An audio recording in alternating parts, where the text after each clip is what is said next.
dalam memimpin tim itu perlu adanya mindset atau sikap partnership ya, kesetaraan antara atasan dengan timnya. Kesetaraan itu dalam hal ini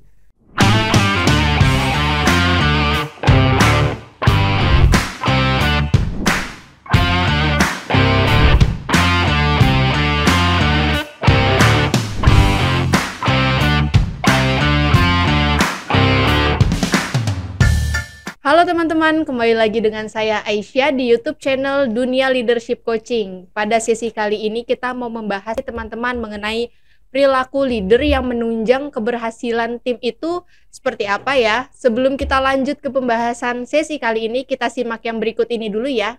Sebelum Anda lanjut nonton video ini, silakan Anda subscribe, like, dan share kepada teman-teman Anda sehingga channel ini bisa bertumbuh. Oke teman-teman, sekarang kita sudah bersama dengan Coach Aditya Amijaya. Kita sapa dulu yuk coachnya. Halo Coach Adit. Halo.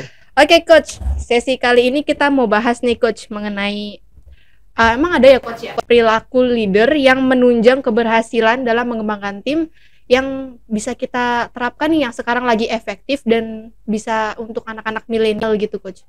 Ya pasti ada lah ya. Namanya leadership gitu kan. Seorang leader itu harus memiliki berbagai kompetensi, perilaku yang memang efektif ya sebagai seorang leader gitu. Dan beda-beda di setiap zaman gitu kali ya. Iya Coach, bener banget. Bagaimana memperlakukan timnya gitu.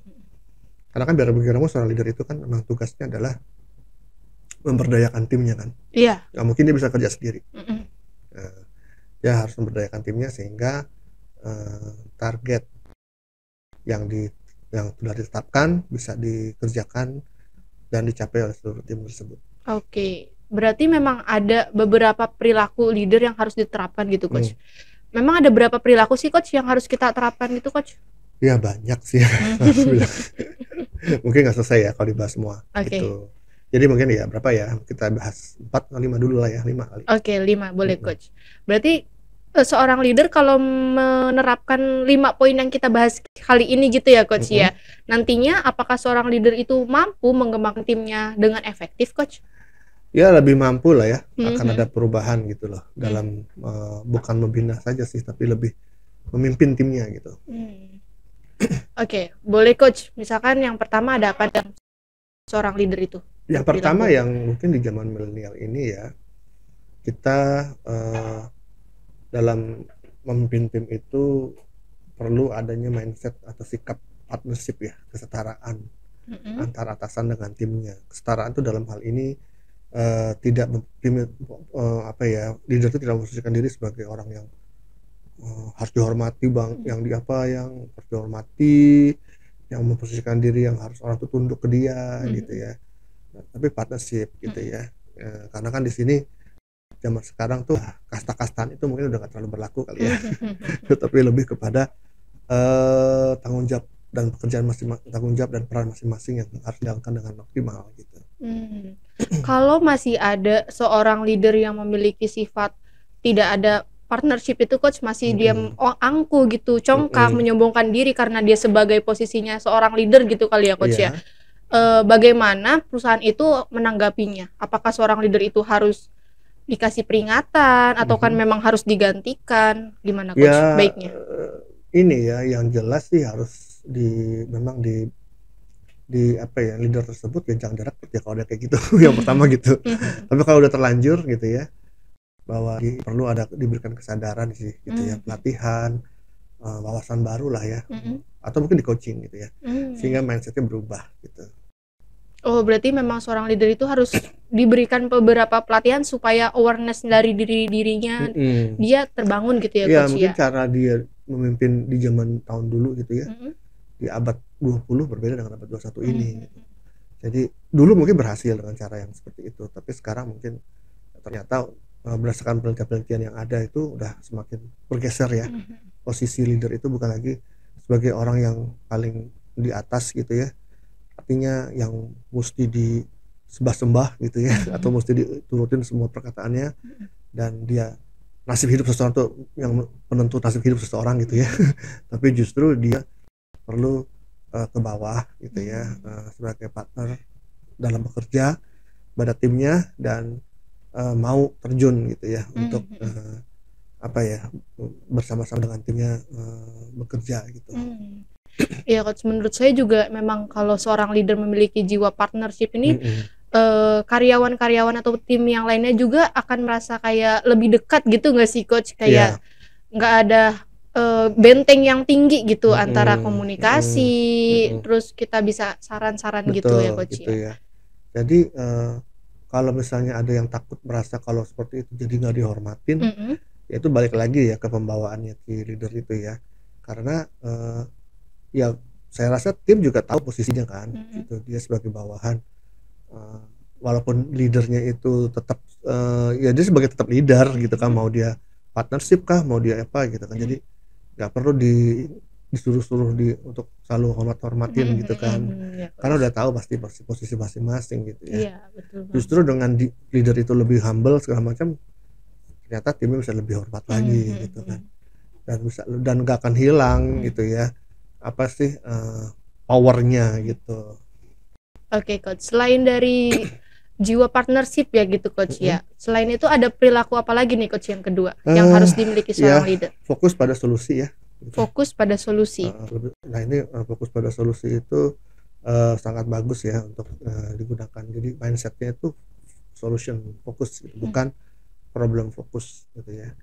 Jadi dia solusi yang apa ya, dalam melakukan pekerjaannya dan mencoba mencapai targetnya gitu ya. Fokusnya ya kepada apa yang bisa dicapai, bukan fokus kepada apa yang harus dihindari gitu.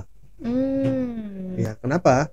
Ya ternyata dengan kita fokus solusi gitu ya, maka semua orang yang ada di situ ya tidak lagi saling blame, saling salah-salahan, saling lempar tanggung jawab, saling tuduh-menuduh gitu ya. Karena kalau fokus pada masalah pasti kan biasanya fokus juga kepada orang yang melakukan kesalahan gitu. Iya betul coach, malah merasa tersuduti gitu yang melakukan kesalahannya gitu. Ya tetap kalau misalnya memang ada melakukan kesalahan, ada aturannya bagaimana diapain gitu kan, dan udah sampai situ aja, nggak perlu yang kayak gimana yang membuat orang tuh akhirnya takut untuk apa ya, ngomong gitu ya, takut untuk menceritakan masalahnya, takutnya nanti dia yang disalahin lagi gitu.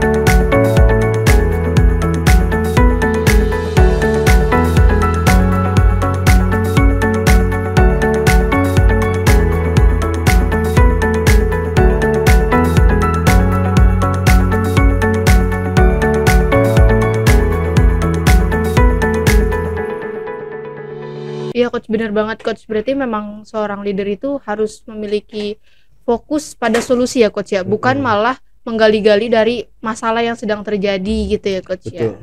Ya. Kemudian selain dari perilaku tersebut ada perilaku apa lagi nih coach? Tadi udah keberapa tuh? Baru dua coach. Dua ya. Yang ketiga apa ya? Tadi perilakunya adalah lebih banyak mendengarkan daripada ngomong. Oh. Tapi kan biasanya kalau kita temui di lapangan ya coach ya, seorang leader itu biasanya banyakan ngomong, kamu kayak gini, kamu kayak gitu, lakuin ini, ngelakuin itu. Kok ini kita harus dituntut untuk mendengarkan coach? Kenapa emang? Lebih banyak mendengarkan, dan kalau ngomong pun ngomong yang untuk agar si tim itu bicara panjang lebar yang akhirnya buat dia dengerin juga gitu. Bukan sekedar kamu harus begini, kamu harus begitu saja gitu ya. Jadi dengan banyak mendengarkan, manfaatnya apa sih gitu ya?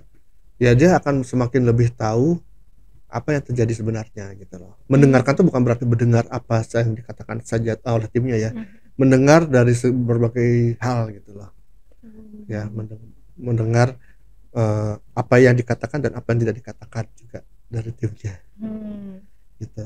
Jadi dia bisa membaca situasi, itu kan termasuk mendengarkan secara tidak tertulis ya, secara yang bukan dikatakan tadi gitu.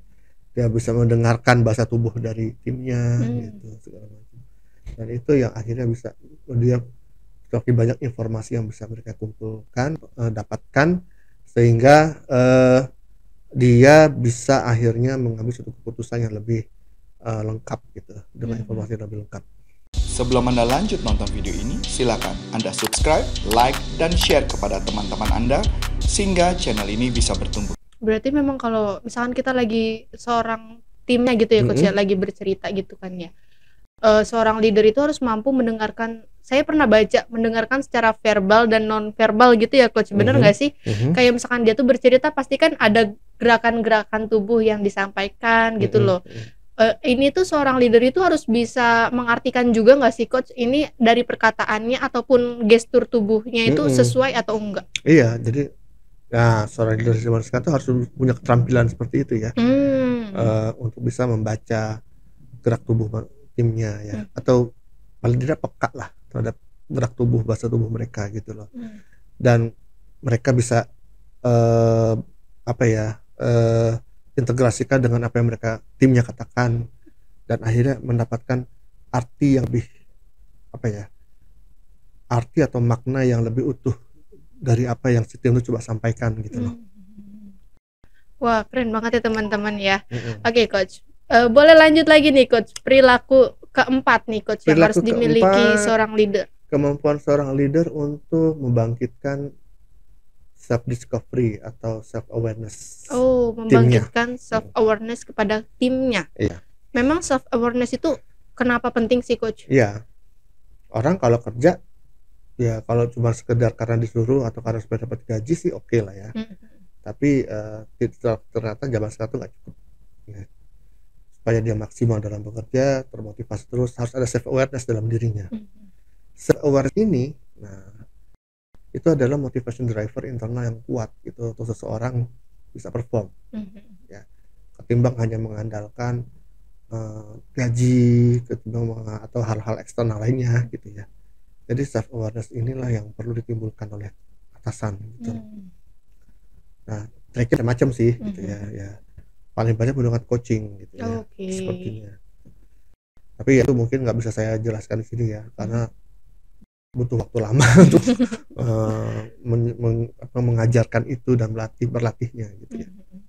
Oke coach, berarti memang perilaku leader itu bisa menentukan ya coach ya, gimana timnya bisa berkembang gitu ya coach ya. Iya, dan bukan bisa, ya memang perilaku leader itu yang akan menentukan keberhasilan timnya. Oke, berarti yang terakhir apa nih coach, perilaku yang terakhir? Tadi kan baru 4 nih. Bukannya udah 4 ya? Iya, yang terakhir berarti kan yang 5. Oh iya. Ya, yang kelima itu mungkin keseluruhan ya, dia lebih empati kepada timnya gitu. Itu juga penting ya. Rasa empati dari seorang leader harus memiliki juga gitu coach. Iya kan. Antara mendengarkan, lebih banyak mendengarkan atau mendengarkan secara dengan empati ini kan juga saling berkaitan gitu loh. Dia bisa berempati bukan berarti dia harus setuju dengan apa yang menjadi alasan timnya aja ya, tapi itu dia bisa memahami sebetulnya apa sih yang sedang dialami timnya, apa yang kekhawatiran apa yang dialami timnya, atau permasalahan apa yang dialami timnya. Kalau dia memahami gitu ya, bukan berarti setuju, bukan berarti mendukung, bukan berarti simpati, kan beda nih, empati dengan simpati beda.